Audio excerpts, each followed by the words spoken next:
डाल देनी मसाला, धनिया की पत्ती डाल दी ना, अभी धनिया की पत्ती नहीं खे डाले के। तू इत कहत रहलू है कि मसाला डालला के बाद धनिया की पत्ती डालला से स्वाद बढ़िया होला। तहरा के जितना कह रहल बानी तू पहले उतने करा। पहले मसाला के अच्छा से भूज दा। पहले मसाला की अच्छा से भूज दा। महाराज हम तहरा भूजे खातिर कह रहल बानी। महाराज हम तहरा भूजे खातिर कह रहल बानी।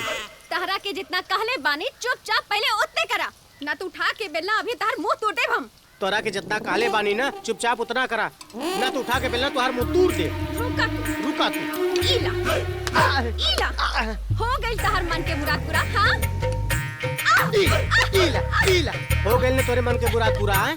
हे भगवान, पता ना कहाँ से ये भगला हमारे कपार में पथा गई। हे भगवान, पता ना कहाँ से यह भगला हमरा करम में पथा गई।